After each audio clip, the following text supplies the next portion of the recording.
During the Oval Office meeting between Ukrainian President Volodymyr Zelensky and President Donald Trump, Brian Glenn, a conservative reporter, told Zelensky that, "You look fabulous in that suit." According to Associated Press, Glenn had asked the Ukrainian leader about his clothing during his last visit to the Oval Office, implying that his casual dress was disrespectful. Trump jumped in saying, "I said the same thing." Turning to Zelensky, Trump said, "That's the one that attacked you last time." "I remember that," Zelensky said as laughter rippled through the room.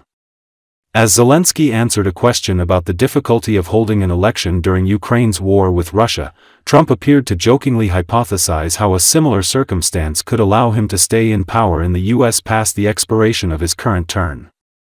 "So let me just say 3.5 years from now, so you mean, if we happen to be in a war with somebody, no more elections? Oh, I wonder what the fake news would say," Trump said.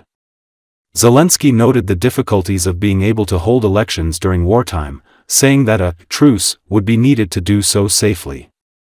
"We can do security," Zelensky said. "We need a truce, yes, everywhere, the battlefield, the sky and the sea, to make it possible for people to do democratic open legal elections."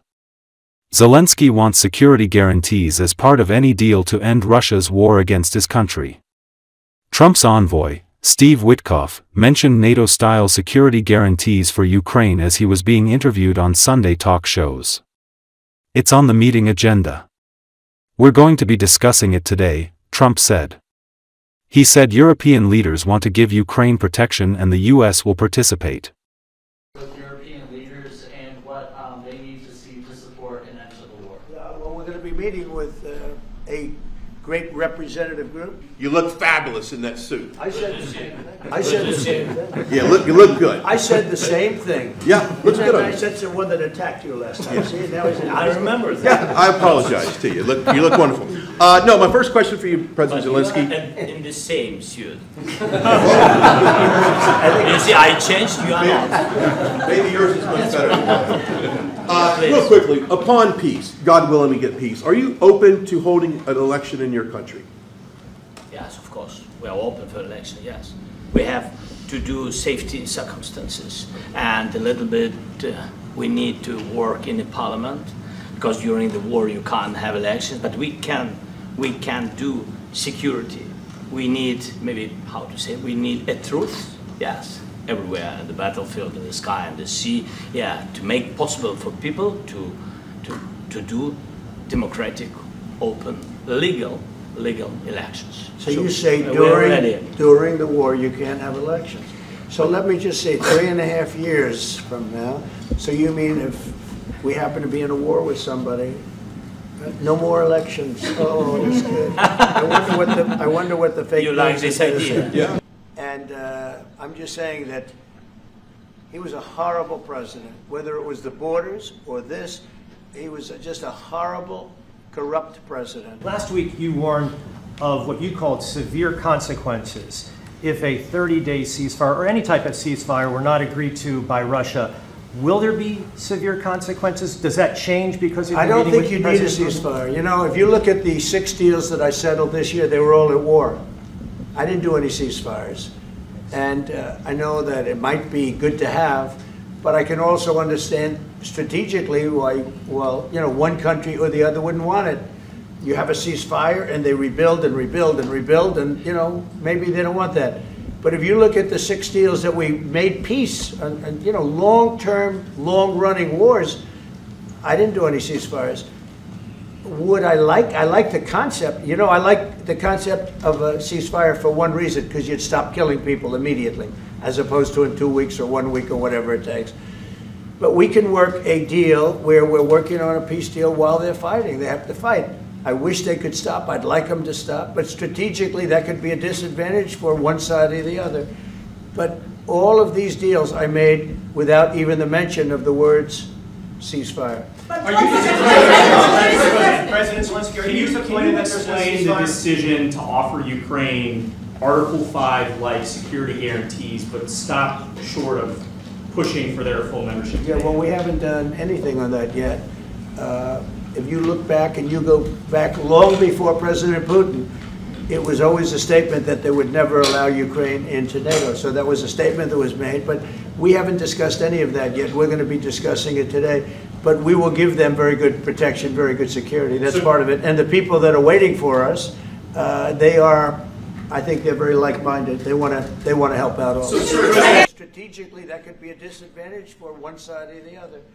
But all of these deals I made without even the mention of the words ceasefire. Ukrainian President Volodymyr Zelensky signaled openness to three-way meeting with Trump and Putin. Zelenskyy's assent came after Trump said the three leaders could meeting of Monday's White House meetings go well. "We are ready for trilateral," he said. According to Associated Press, such a meeting would be held to negotiate an end to Russia's war against Ukraine. Trump also declined to rule out sending U.S. troops to the Ukraine war zone. Speaking in the Oval Office, he noted it will be a discussion point with European leaders today. Asked if he would rule out such a deployment, the president said, "We'll let you know that, maybe, later today. We're meeting with 7 great leaders of great countries, also, and we'll be talking about that. They'll all be involved," he added. "When it comes to security, there's going to be a lot of help." Are you going to agree to redraw the maps? Thank you for your question. So, first of all, we live under each day attacks. That today have been a lot of attacks and a lot of wounded people, and the child was dead, small one year and a half. So we need to stop this war, to stop Russia, and we need support American and European partners. And we will do our best for this. I think we show that we are strong people, and we supported the idea of the United States, of personally of President Trump, to stop this war, to make a diplomatic way of finishing this war. And we are ready for trilateral, as President said. This is a good signal about trilateral. I think this is very good. Thank you. Mr. President,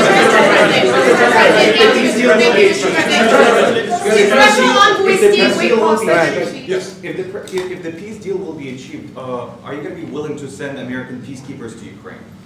Well, we're going to work with Ukraine. We're going to work with everybody, and we're going to make sure that if there's peace, the peace is going to stay long-term. This is very long-term. We're not talking about a 2-year peace and then we end up in this mess again. We're going to make sure that everything's good. We'll work with Russia. We're going to work with Ukraine. And we're going to make sure it works. And I think if we can get to peace, it's going to work. I have no doubt about it.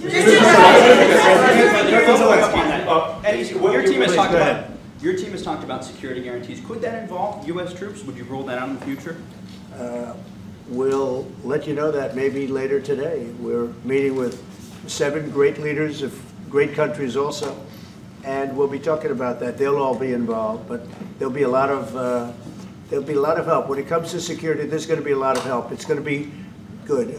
They are first line of defense because they're there. They're Europe, but we're going to help them out also. We'll be involved. Vladimir Putin mentioned that the war will not end without addressing the root causes of this war. Have you had an understanding what are the root causes of this war? Well, look, the war is going to end.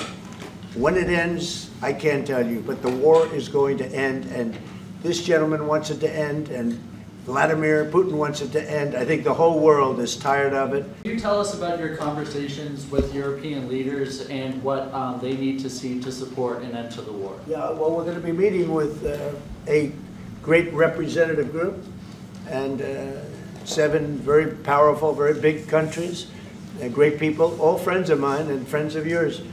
And we're going to have some suggestions made. They want to see peace. They would like to see peace.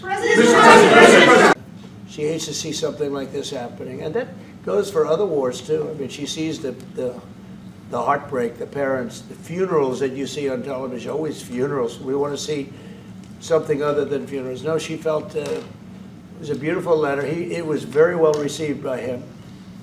And she did ask me to say, you know, she would love to see this end. She would love to see it end. And she says it very openly, very proudly, and with great sorrow because so many people have been killed.